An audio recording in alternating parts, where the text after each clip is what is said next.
اور غریبوں میں بانٹ دو۔ تو بہت سے ایسا کرتے ہیں کہ وہ لوٹ کر لے آتے ہیں اور غریبوں میں تقسیم کر دیتے ہیں، اور وہ یہ سمجھتے ہیں کہ ہم نے بہت اچھا کام کر دیا اور اللہ کا یہ دیا ہوا مال غریبوں میں ہم نے خرچ کر دیا، اور وہ یہ سمجھتے ہیں کہ اس عمل کے ذریعے سے ہمارے گناہ دھل جائیں گے اور ہماری مشکلات ختم ہو جائیں گی۔ وہ جذبات ہیں، اگر ان جذبات کو صحیح انداز میں آپ استعمال کرتے، حلال روزی کماتے، محنت سے حاصل کرتے، پھر اسے خرچ کرتے، چاہے وہ تھوڑی ہی چیز ہوتی تو اللہ رب العالمین اسے قبول کرتا اور پہاڑ سے بڑا بنا دیتا۔ لیکن جب یہ کیفیت حاصل نہیں ہوئی تو چاہے 4-5 لاکھ خرچ کیجیے یا اس سے زیادہ یا اس سے کم، اللہ کی نظر میں اس کی کوئی قیمت باقی نہیں رہے گی۔ اب آپ دیکھیے، حرام طریقے سے روزی کمانے والے لوگ کس قدر دنیا میں موجود ہیں۔ بہت سے لوگ رشوت دے کر کے غیروں کا مال حاصل کرتے ہیں، رشوت دیتے ہیں اور اس طریقے سے دوسروں کے حقوق خود حاصل کرنے کی کوشش کرتے ہیں۔ حدیث میں لکھا ہے لعن رسول اللہ صلی اللہ علیہ وسلم الراشی والمرتشی فی الحکم۔ رسول اللہ صلی اللہ علیہ وسلم نے رشوت دینے والے اور رشوت لینے والے دونوں پر لعنت بھیجی ہے، جو لے رہا ہے اس پر بھی اور جو دے رہا ہے اس پر بھی۔ اسکول کا ایک ماسٹر کسی کا داخلہ لینے کے لیے، کسی کو پاس کرنے کے لیے باقاعدہ اپنے گھروں پر بلاتا ہے اور مطالبہ کرتا ہے کہ مجھے اتنا چاہیے اور مجھے اتنا چاہیے، یہاں تک کہ چپراسی وہ بھی کہتا ہے ہمارے یہاں آؤ ہم تمہارا کام بنا دیں گے، اور اس طریقے سے لوگوں کا مال حرام طریقے سے کھاتے ہیں۔ اللہ رب العالمین نے اپنی کتاب میں ارشاد فرمایا یا ایھا الذین آمنوا لا تاکلوا اموالکم بینکم بالباطل، اے وہ لوگ جو ایمان لائے ہو اپنا مال باطل طریقے سے مت کھاؤ۔ اب باطل طریقے میں رشوت لینا دینا بھی ہے، سود خوری بھی ہے، اور دوسرے جتنے غلط طریقے ہیں وہ سارے کے سارے داخل ہوں گے۔ یہ باطل کا لفظ عام ہے جو ہر غلط طریقے کو شامل ہوگا۔ تو دیکھیے، رشوت کے ذریعے سے دے کر کے لے کر کے اس مال کو کھانا اللہ رب العالمین کے اس حکم کے مطابق منع ہے۔ اللہ کے نبی صلی اللہ علیہ وسلم صحابی عبداللہ ابن رواحہ رضی اللہ عنہ کو خیبر بھیجتے تھے تاکہ وہاں کے پھلوں کا اندازہ لگائیں اور ان پھلوں کو تقسیم کریں، جتنا حق ان یہودیوں کا ہے دے دیں اور جو مسلمانوں کا ہے وہ لے لیں۔ تو یہودیوں نے یہ کیا کہ اپنی عورتوں کے زیورات جمع کیے، جمع کرنے کے بعد لے آ کر کے پیش کیا عبداللہ ابن رواحہ رضی اللہ عنہ کے پاس اور کہا کہ یہ آپ کے لیے ہے، اس کو قبول کیجئے اور ہمارے لیے تخفیف پیدا کر دیجئے تقسیم کرنے میں اور بانٹ لگانے میں۔ تو عبداللہ ابن رواحہ رضی اللہ عنہ نے کہا یا معاشر الیہود انکم لمن ابغض خلق اللہ الیہ، اے یہودیوں کی جماعت، تم لوگ میرے نزدیک اللہ کی سب سے مبغوض اور بری مخلوق ہو۔ وما ذاک بحاملی علی ان احیف علیکم، لیکن یہ چیز مجھے تم پر ظلم کرنے پر آمادہ نہیں کر سکتی۔ تم لوگ میری نظر میں سب سے برے ہو، مگر میں اس وجہ سے تم پر ظلم نہیں کر سکتا۔ وَأَمَّا مَا عَرَضْتُمْ عَلَيَّ مِنَ الرَّشْوَةِ فَإِنَّهَا سُحْتٌ، اور جو رشوت تم لوگوں نے میرے سامنے پیش کی ہے وہ حرام ہے۔ وَإِنَّا لَا نَأْكُلُهَا، ہم لوگ رشوت نہیں کھاتے۔ تو ان لوگوں نے کہا بِهَذَا قَامَتِ السَّمَاوَاتُ وَالْأَرْضُ، اسی عدل و انصاف کی وجہ سے آسمان و زمین قائم ہے۔ یہودیوں کو اعتراف ہے کہ یہ مسلمان رشوت نہیں کھاتے، صحابہ کرام رشوت نہیں کھاتے تھے، نہ وہ لیتے تھے نہ دیتے تھے۔ یہاں تک کہ سب سے بری قوم جو ہے ان سے بھی 1 ریال 1 روپیہ 1 درہم 1 دینار لینا انہوں نے اپنے اوپر حرام کر لیا تھا۔ یہ کیفیت ہے۔ اس کے باوجود ان تعلیمات کے ہوتے ہوئے بھی اگر مسلمان یہ سمجھیں کہ ہمارے لیے جائز ہے اور اس کو ڈونیشن کہیں، اس کو تحفہ کہیں، اس کو ہدیہ کہیں، تو نام بدل دینے سے حقائق نہیں بدلا کرتے۔ نام بدل دینے سے یہ نہیں ہوگا کہ رشوت ہمارے لیے حلال ہو جائے گی۔ اس لیے رشوت کا لینا دینا حقیقت میں حرام ہے قرآن سے اور حدیث سے، تو یہ باتیں ہمیں معلوم ہونی چاہیے اور قطعاً رشوت لینا دینا اپنے اوپر حرام کر لینا چاہیے۔ سود کا بھی بڑا رواج ہے، لوگ سود لیتے بھی ہیں دیتے بھی ہیں اور یہ کہیں گے کہ ہم لوگ ہندوستان کے ہیں، کافروں کا ملک ہے اور وہاں پر ہمارے لیے بڑی مشکلات ہیں، اس لیے ہم لوگ وہاں لے لیں گے۔ تو کیا جگہ بدل دینے سے اللہ کے احکامات بدل جاتے ہیں؟ کیا آپ سعودی عرب میں رہیں گے تو سود کھانا حرام ہوگا اور وہاں پر جائیں گے تو سود لینا اور کھانا حلال ہو جائے گا؟ یا ایھا الذین آمنوا اتقوا اللہ وذروا ما بقی من الربا ان کنتم مؤمنین۔ اے لوگو، اے وہ لوگوں جو ایمان لائے ہو، اللہ سے ڈرو اور جو سود تمہارا باقی ہے اسے چھوڑ دو اگر تم مومن ہو۔ یہ اللہ پاک کا حکم ہے، یہ نہیں کہا لے لو، کہا چھوڑ دو اگر تم مومن ہو۔ فَإِن لَّمْ تَفْعَلُوا فَأْذَنُوا بِحَرْبٍ مِّنَ اللَّهِ وَرَسُولِهِ۔ اگر تم لوگ نہیں چھوڑتے سود لینا دینا اور کھانا پینا تو اللہ اور اس کے رسول سے جنگ کرنے کے لیے تیار ہو جاؤ۔ کون لڑے گا اللہ سے؟ کون اللہ سے جنگ کرے گا؟ سود لینے والے دینے والے اللہ اور اس کے رسول سے جنگ کرتے ہیں۔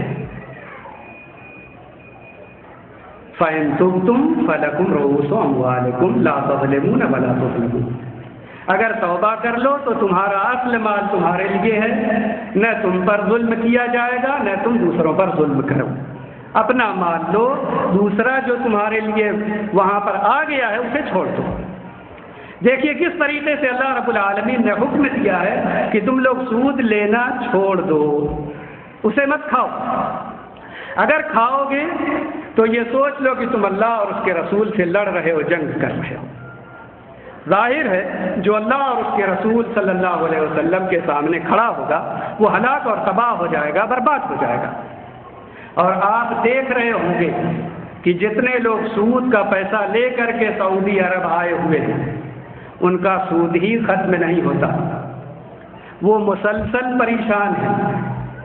کتنے لوگوں کو میں ذاتی طور سے جانتا ہوں کہ وہ سود لیے 3-4 ہزار ریال کماتے ہیں لیکن اس کے باوجود اب تک ان کا سود ادا نہیں ہوا، کئی سال ہو گئے، 6-7 سال ہو گئے ہیں،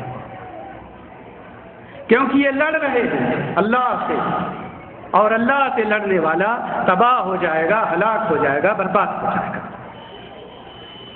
اور اللہ پاک نے قرآن شریف میں بیان فرمایا الذین یاکلون الربا لا یقومون الا کما یقوم الذی یتخبطہ الشیطان من المس۔ جو لوگ سود کھاتے ہیں وہ قیامت کے دن یا میدان حشر میں اس طرح اٹھیں گے جس طریقے سے شیطان کسی کو چھو کر خطی بنا دے۔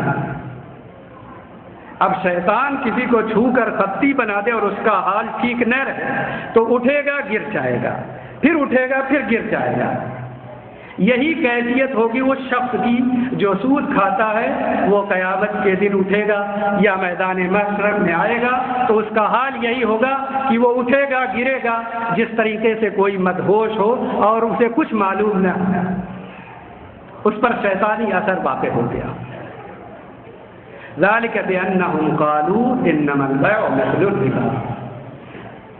کیوں یہ کیفیت اس کی ہوگی؟ کیونکہ ان لوگوں نے یہ کہا کہ خرید و فروخت سود کی طرح ہے۔ وَأَحَلَّ اللَّهُ الْبَيْعَ وَحَرَّمَ الرِّبَا۔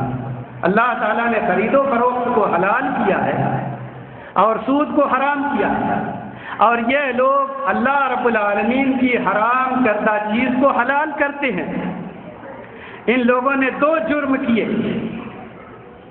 ایک جرم تو یہی کیا کہ جو حرام چیز تھی اس کو کھا رہے ہیں اور حرام مال سے ان کی پرورش ہو رہی ہے۔ دوسرا اس سے بڑا جرم یہ ہے کہ حرام کو یہ لوگ حلال قرار دیتے ہیں اور کہتے ہیں کہ یہ حلال ہے۔ اور آپ کو معلوم ہونا چاہیے کہ اہل سنت والجماعت کا یہ عقیدہ ہے کہ جو شخص حرام چیز کو حلال قرار دے وہ کافر ہے، تو اپنے اس عمل سے کفر کر رہا ہے۔ کسی بھی نص صریح کے ذریعے جو چیز ثابت ہو، جس کی حلت ثابت ہو، اس کو حرام قرار دینا، یا جس کی حرمت ثابت ہو اس کو حلال قرار دینا، یہ کفر ہے۔ تو ایک آدمی حرام کھاتا ہے اور کفر بھی کرتا ہے، کیونکہ وہ زبان سے یہ کہتا ہے کہ یہ خرید و فروخت کی طرح ہے، جس طریقے سے لین دین خرید و فروخت جائز ہوتا ہے اسی طرح یہ بھی جائز ہے۔ اب یہ سود لینا دینا، چاہے وہ بینک کے ذریعے سے ہو یا آپس میں ہمارا ایک دوسرے کے ساتھ ہو، جیسے بھی ہو، وہ سارے کے سارے حرمت کے ضمن میں آتے ہیں۔ اس لیے یہ کہنے کی ضرورت نہیں کہ آج ترقی کا زمانہ ہے اور ترقی کرنے کے لیے لون لینے کی ضرورت ہے۔ اگر لون ہم نہیں لیں گے تو پھر کس طریقے سے ترقی کر سکیں گے؟ کیا صحابہ کرام ترقی نہیں کیے؟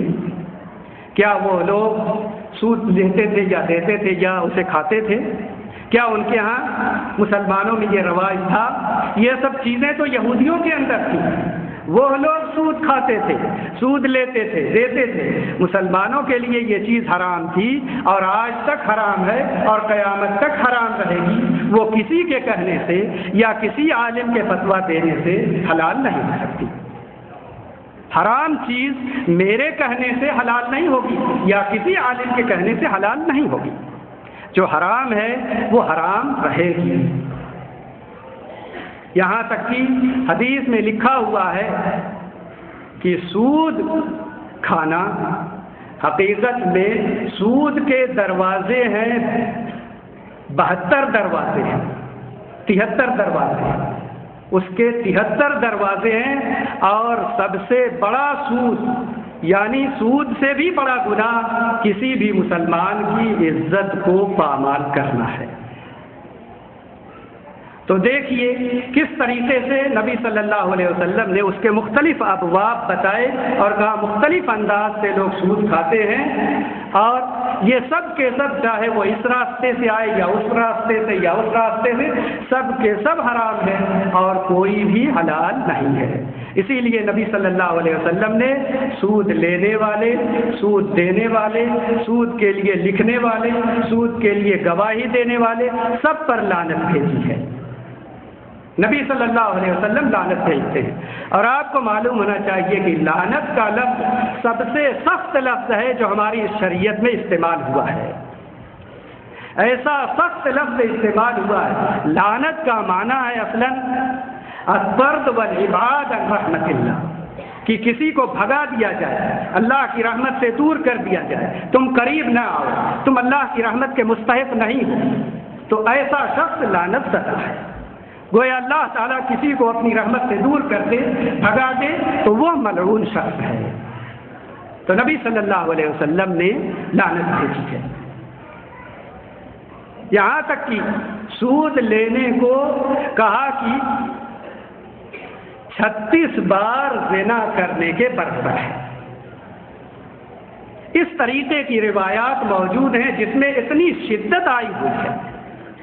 اس لیے مسلمانوں کو چاہیے کہ ان باتوں پر غور کریں، سنجیدگی سے سوچیں، اور مہلکات میں نبی صلی اللہ علیہ وسلم نے اسے شمار کیا ہے اور فرمایا اجتنبوا السبع الموبقات، 7 ہلاک کرنے والی چیزوں سے بچو۔ 7 چیزیں ایسی ہیں جو آپ کو، ہم کو اگر ہم اسے اختیار کریں تو ہلاک کر دیں گے۔ الشرک باللہ، اللہ کے ساتھ شرک کرنا،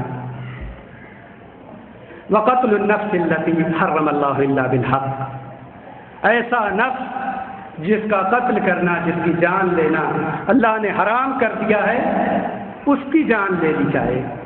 والسحر، اور جادو کرنا، یہ ہلاک کرنے والی چیزیں ہیں۔ واکل الربا، سود کھانا، واکل مال الیتیم، یتیم کا مال کھانا۔ دیکھیے کس طریقے سے نبی صلی اللہ علیہ وسلم گنا رہے ہیں۔ والتولی یوم الزحف، اور میدان جنگ میں کفار کے ساتھ مقابلے کے لیے کھڑے ہیں، منہ پھیر کر کے بھاگ جائیں۔ وقذف المحصنات الغافلات المؤمنات، پاک دامن برائیوں سے غافل مومنہ عورتوں پر تہمت لگانا، یہ سب چیزیں ایسی ہیں کہ انسان کو ہلاک، تباہ اور برباد کر دے گی۔ اسی میں نبی صلی اللہ علیہ وسلم نے سود کھانے کا بھی ذکر فرمایا ہے۔ اس سے معلوم ہوتا ہے کہ احادیث میں بھی بکثرت بیان آیا ہوا ہے سود کی حرمت کا، اس لیے اس کے لین دین سے قطعی طور سے احتراز کرنا چاہیے۔ یہ کہنے کی قطعاً ضرورت نہیں کہ ہم لوگ اگر چھوڑ دیں گے اسے تو پھر کفار و مشرکین اسے لے لیں گے اور وہ ہمارے خلاف استعمال کریں گے۔ یہ سب احتمالات ہیں، یہ سب شبہے ہیں۔ کون جانتا ہے کہ وہ اسلام اور مسلمانوں کے خلاف استعمال کریں گے یا اپنی جیب بھریں گے اور اپنے رشتہ داروں کو دیں گے؟ کون گارنٹی کے ساتھ کہہ سکتا ہے؟ احتمال کی بنا پر نص شرعی کو نہیں چھوڑا جا سکتا، صریح قرآن و حدیث کے احکام کو نہیں چھوڑا جا سکتا، صرف اس بنا پر کہ اس کا احتمال ہے، اس کا شبہ ہے اور اس وجہ سے ممکن ہے کہ مسلمانوں کو تکلیف ہو جائے یا اسلام کے لیے ضرر کا سبب ہو جائے۔ سب سے پہلے تو یہ لے کر کے سود لے کر کے ایک آدمی اللہ کی نافرمانی کرتا ہے، حرام کام کرتا ہے، زناکاری کرتا ہے، پھر اس کے بعد یہ سارے کام آتے ہیں، تو معاملہ آسان نہیں ہے۔ اللہ پاک نے یہ کہا اسے چھوڑ دو، یہ نہیں کہا کہ اسے لے لو۔ اور آپ کو میں یہ بتاؤں کہ اللہ کے نبی صلی اللہ علیہ وسلم نے حلال اور حرام کے تعلق سے یہ بات بتا دی ہے کہ ان الحلال بین و ان الحرام بین۔ حلال چیزیں واضح اور صاف ہیں، حرام چیزیں بھی واضح اور صاف ہیں، بتا دی گئی ہیں۔ وبینہما مشتبہات، حلال اور حرام کے درمیان کچھ چیزیں مشتبہ ہیں جس کے بارے میں تمام لوگوں کو علم نہیں ہوتا۔ فمن اتقى الشبہات استبرأ لدینہ وعرضہ، جو شبہے کی چیزوں سے بچا وہ اپنے دین اور اپنی عزت کو بچا لیا۔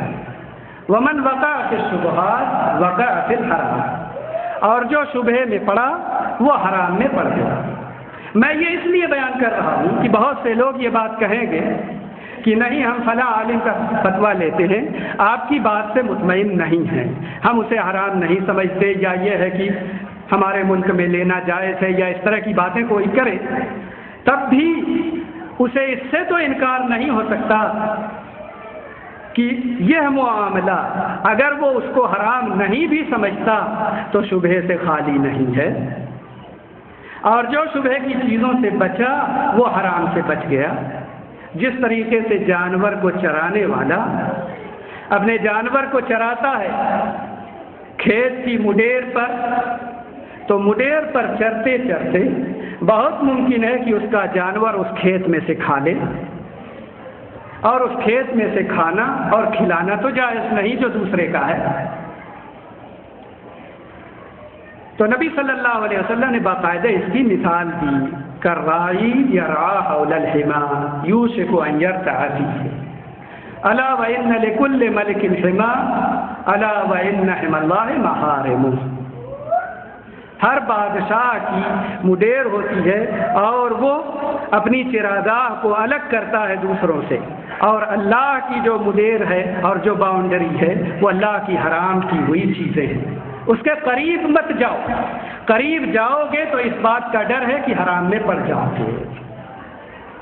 الا وان فی الجسد مضغہ اذا صلحت صلح الجسد کلہ واذا فسدت فسد الجسد کلہ، کہ جسم میں ایک ٹکڑا ہے، اگر وہ درست ہو جائے تو پورا جسم درست اور ٹھیک ہو جاتا ہے، اور اگر وہی خراب ہو جائے تو پورا جسم خراب ہو جاتا ہے، اور وہ ٹکڑا دل ہے۔ تو اس دل کی اصلاح کرنے کی ضرورت ہے۔ شبہے کی چیزوں سے بچیے، حرام چیزوں سے بچیے، حلال چیزیں اس قدر موجود ہیں کہ ہم کو حرام میں جانے اور حرام میں پڑنے کی ضرورت نہیں ہے۔ بہت سے لوگ شراب پیتے ہیں، جوا کھیلتے ہیں اور اس طریقے سے مال حاصل